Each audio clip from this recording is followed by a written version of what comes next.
This is an Eye on Annapolis bonus podcast. All right, it seems every time we turn around, there's another scam in this world that we need to worry about. And just yesterday, actually, Attorney General Brian Frosh warned us about door-to-door COVID test solicitation and identity theft.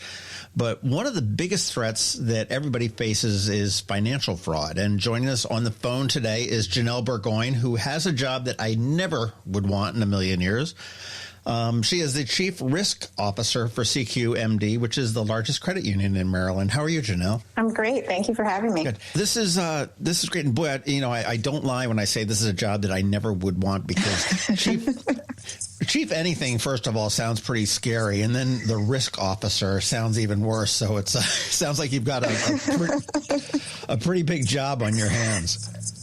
Yeah, I think the title is probably more intimidating than what it actually happens behind closed doors. But well, I tell you, risk is risk. I mean, it's obviously it's a huge issue and a huge thing that you need to deal with, because fraud is everywhere. And for those that don't know, I mean, SECU is based right here in Anne Arundel County in Linthicum Heights, 24 branches statewide. And I didn't realize you had this many, but there are like 50,000 ATM machines. Yeah.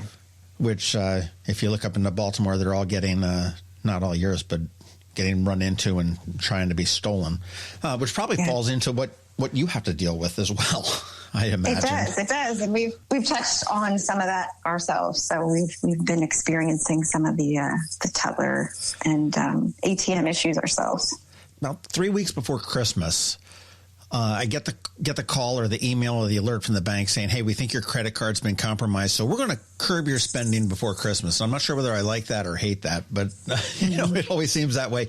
But so that's a hassle. Stolen identity is a huge hassle, and it does lead into financial harm. But when you look at losing outright money for a consumer, that really stings when you. I've gone to Target now and I bought $10,000 worth of gift cards because BG&E said my bill was past due. I mean, that's like, oh my gosh, how do we do this? But I mean, how bad is the fraud in the financial industry right now?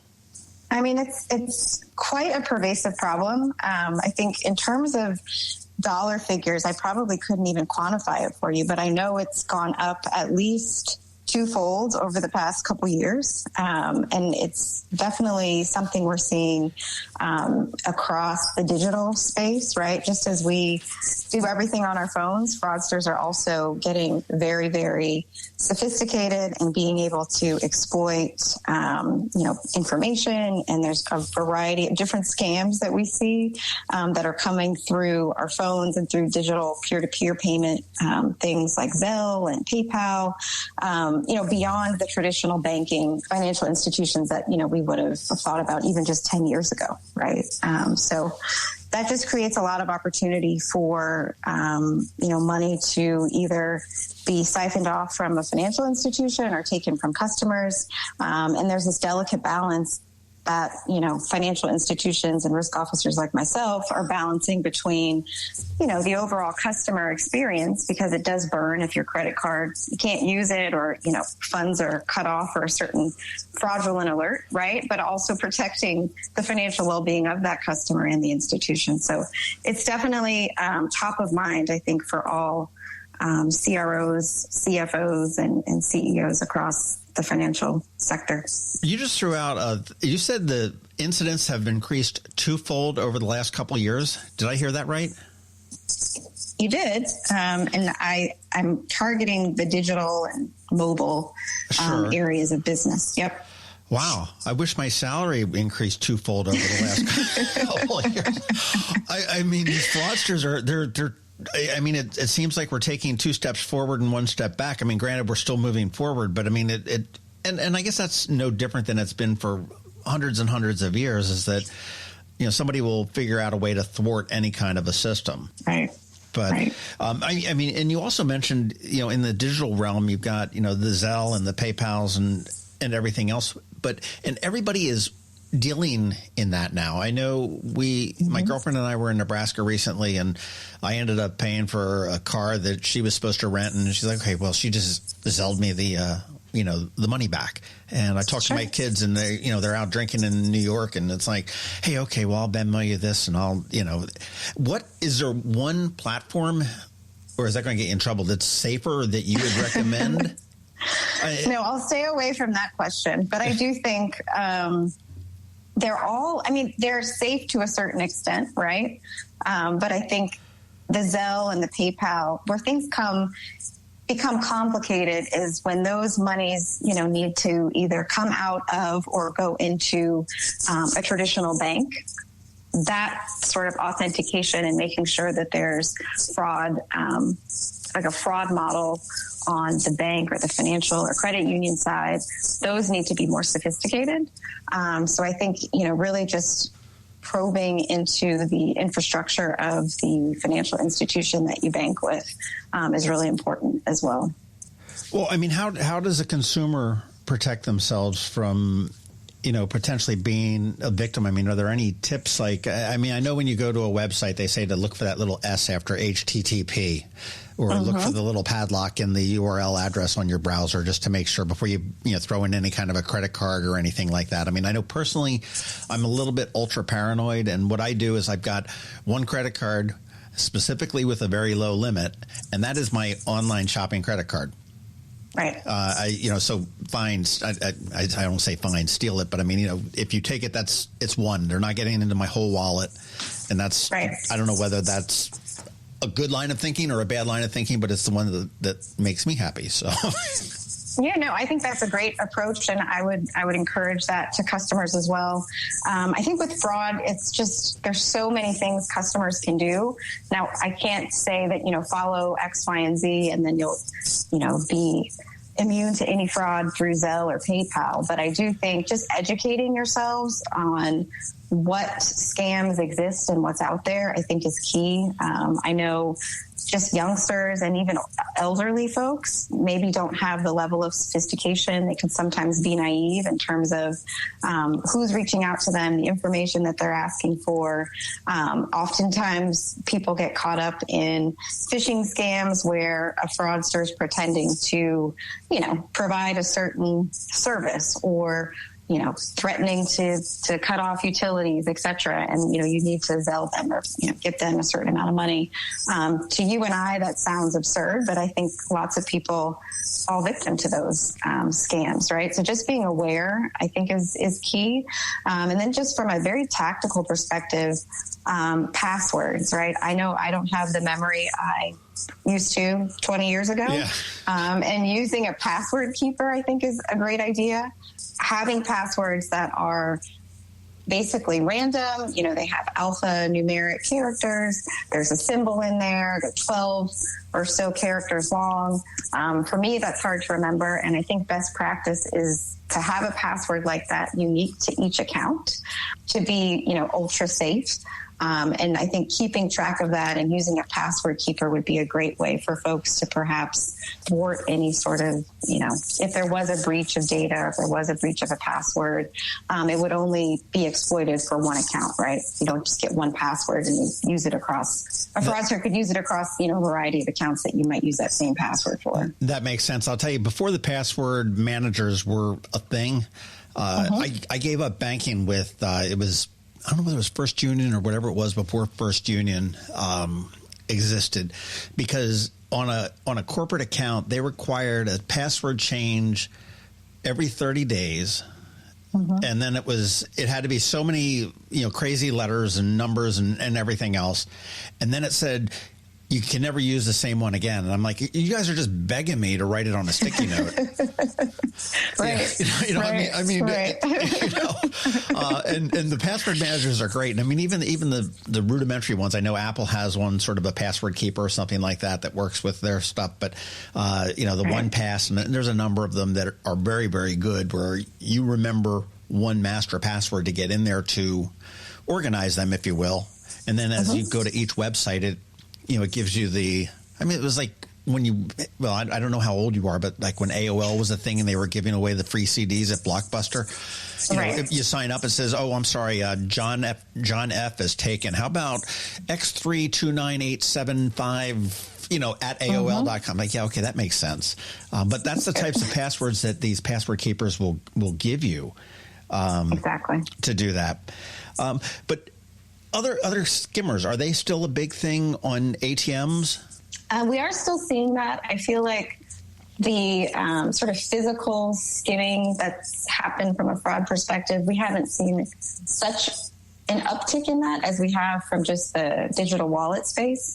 But that is something that, continues. Well, I guess that makes sense, though. I mean, if nobody's dealing in cash anymore, you might why try to skim cash when you can just take it, figure out a way to get it from the source. And it blows my mind when I hear people that have been scammed for huge amounts of money. For whatever reason, they've wired to, somebody calls and says, "Oh, I'm stuck. I'm pretending to be a friend, and I'm stuck in jail in Paris. Can you please wire me $10,000?"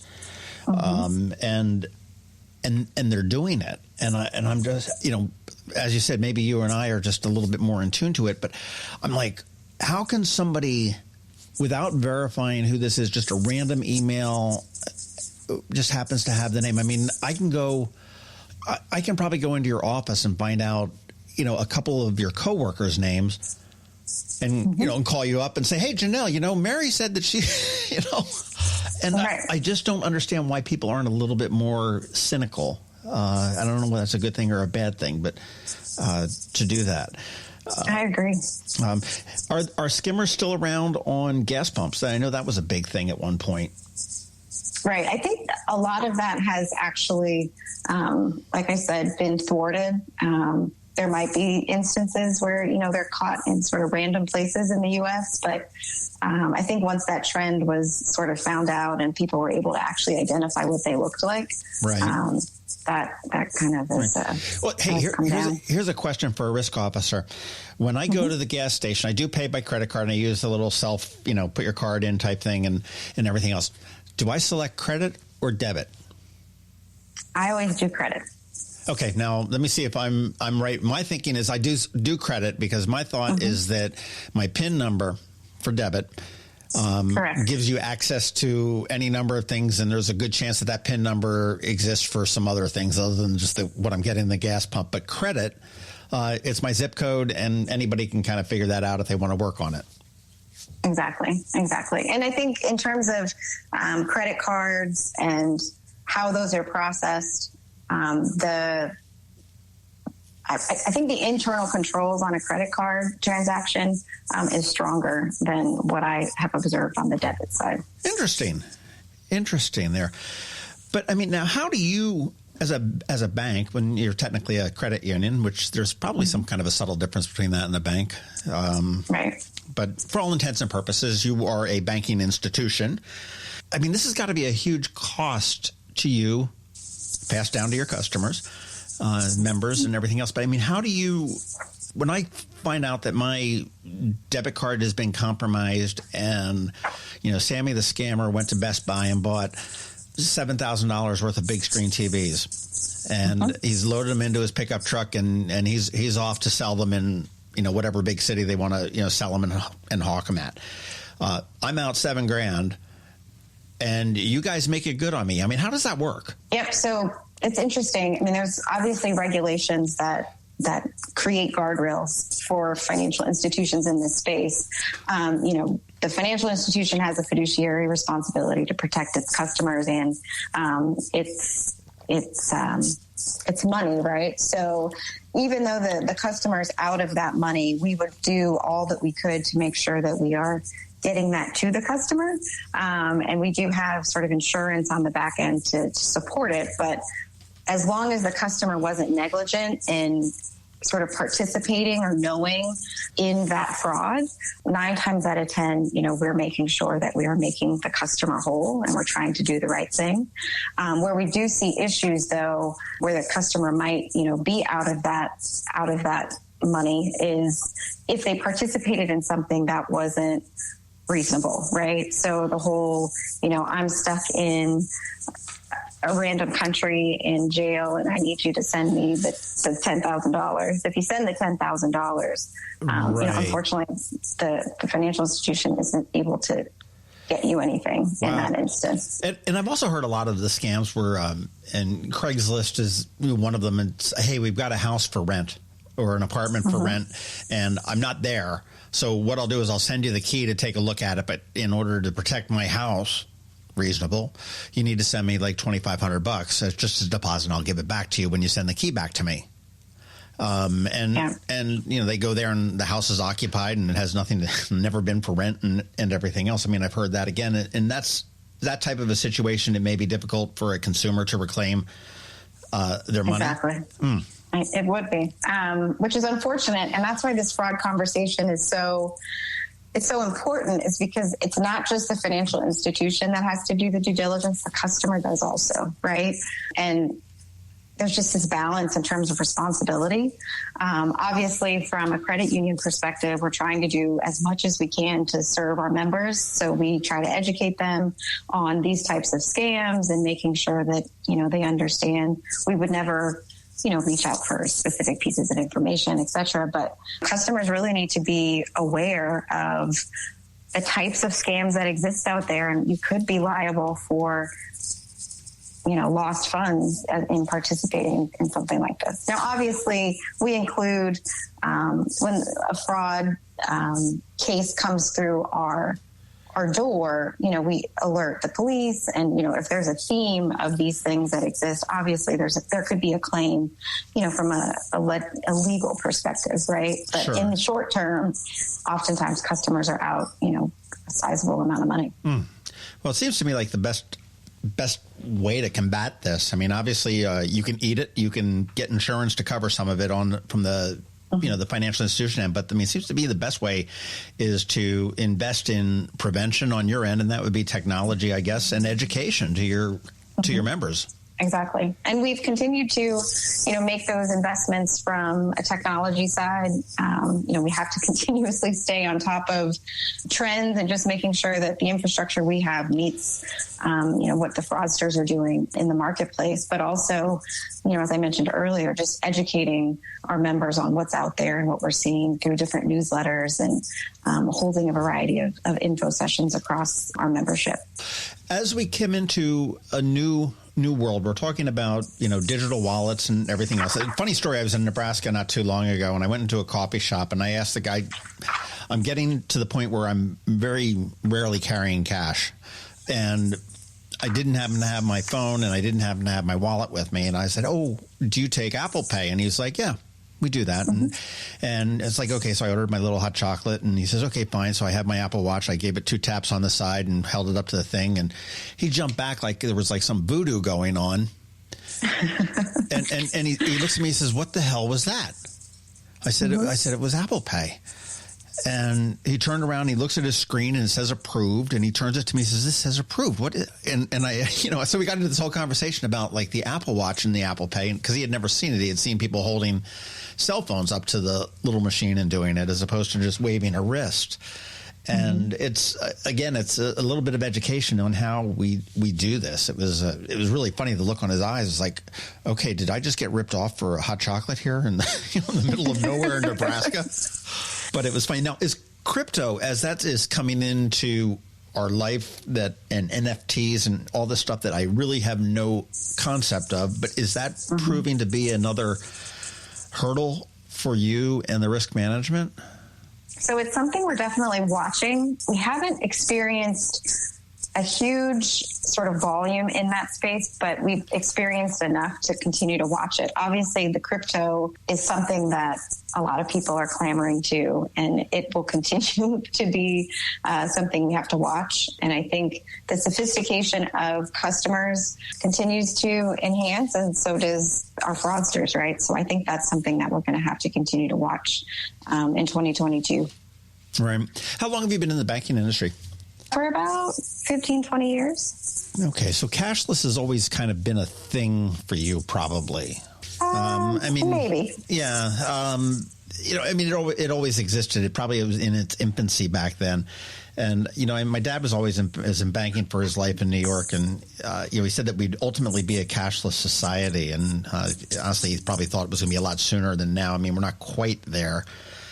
But do you think that the cashless society is inherently more dangerous and susceptible to, fraud and loss than cash. I mean, I pull my hand out of my pocket too fast, and I can drop $200 on the ground and not even know it, and right, I'm done. Right. There's absolutely nothing. There's no trace or anything of it there. It could have been blown away. It could have been picked up. It could have been swept up by the trash man. Right. No, I think obviously where the world we're living in now, everything being digital, I mean, things move so quickly, right? In terms of a dollar that you have in your pocket versus a dollar that sits in your wallet digitally. I mean, it moves. The ability for that to move and be in a variety of different hands it's astronomical, right? So in terms of being able to get your arms around that and to manage and police it and figure out who's touching what, I think it's just a totally different landscape. And I think we're just scratching the surface in terms of how to manage it and to kind of get behind what these fraud schemes look like. Yeah, it's, it blows my mind that I can be anywhere in the world and tap into my bank account and have money spit out in a local currency and taken out of my bank account, in an instant.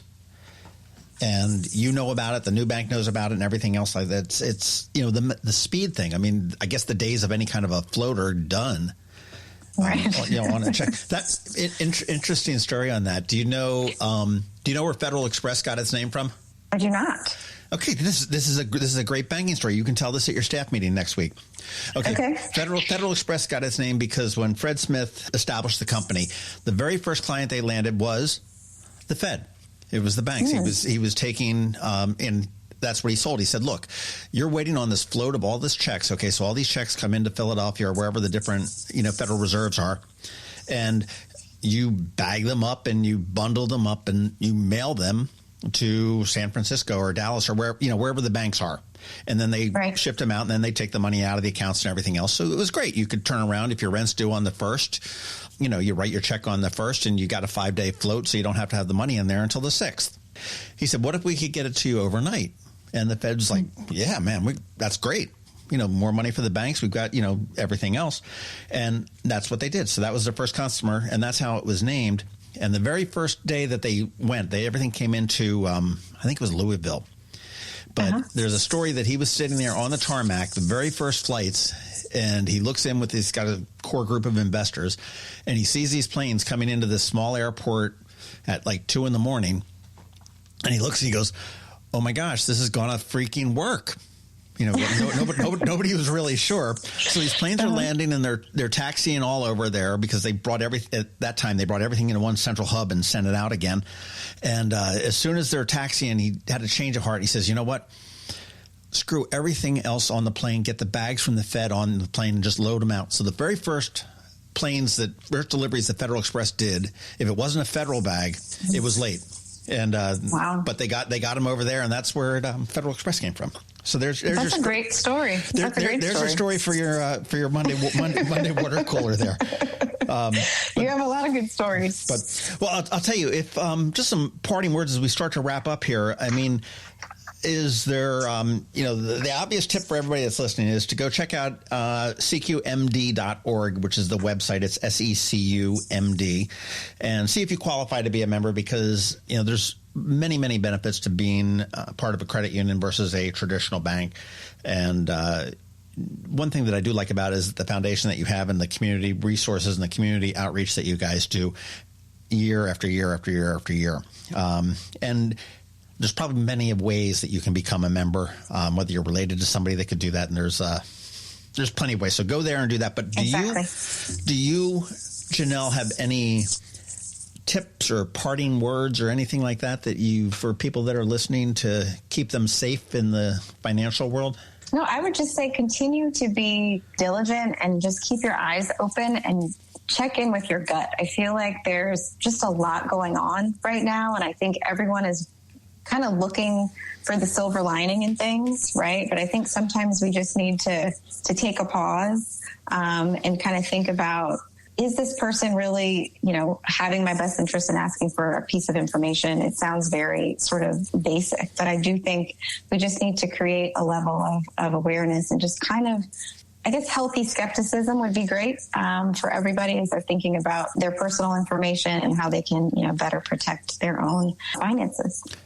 Well, hopefully this will do just that. And I'll tell you just before we hang up here, 2 other things that I do need from you. I do need your Social Security number, your mother's maiden name, and the name of your first pet. Okay, we just keep this on record just to make sure that we... So hilarious. I'll check my password keeper and share those with you. Sort of a funny story. I was at Kohl's one time shopping, and they always say, hey, do you want a Kohl's credit card? Do you want a Kohl's credit card? Do you get an extra 10% off? And I'm always like, no, I don't need another credit card. Like I need a hole in the head. But I like the 10%. And then one time the girl said, hey, even if you're not approved, you'll still get the extra discount. And I'm like, oh, okay. So I just put in your Social Security number. I put in some 9 random digits, and sorry, it's declined. But I got my, my 20% or whatever it was. And I'm like, okay, this is fine. So one day I go in there and they said, hey, you want? I said, no, I'm not interested. And they said, well, I said, okay, well, fine. And out of habit, I threw in my regular, my own Social Security number, and she says, oh, great, you've been approved. I'm like, oh God, I must have put my right. I put my right one in there. I mean, it was legitimate. It wasn't fraudulent or anything like that. But it was funny. I was just saying, yeah, well, now I've got a Kohl's credit card, and they're happy. They're happy with that. This has been fascinating. And for those that don't remember, we are speaking with Janelle Burgoyne, who is the Chief Risk Officer for SECU MD. Again, that's Maryland's largest credit union here. And as long as people don't keep running into them and trying to steal them, they have 50,000 free ATMs all over the state, and 24 branches. And, banking has really changed. I know we've talked to several people with the organization. And, as I say, my dad was in banking all of his life. And, I mean, they were giving out toasters and, and all sorts of incentive. And those days are kind of gone. But the amount of services that you have, and I mean, again, I'm so impressed with the foundation and how, the scholarships that they're giving out and the education and everything else that they give back into the community makes SECU just a great neighbor for anybody here in Maryland. So, and I do appreciate your time this morning and certainly your expertise and tips and information. And I think you said it best, just be healthy skeptic. Be a healthy skeptic. Exactly. Well, thank you for having me, John, and thanks to Ion Annapolis for letting me just kind of offer a couple tips and tricks. Awesome. Okay, last chance. Do you want to give up that Social Security number or not? I'll keep it to myself. I'll pass. Fantastic. Thanks very much, Janelle. Thank you. This has been a bonus podcast from Ion Annapolis. Please visit us at ionannapolis.net. Follow us on Facebook at All Annapolis and on Twitter at Ion Annapolis. And if you haven't subscribed to the Daily News Brief podcast, go for it. And all of your local news will be delivered to your phone, tablet, or smart device by 6 a.m. every Monday through Friday.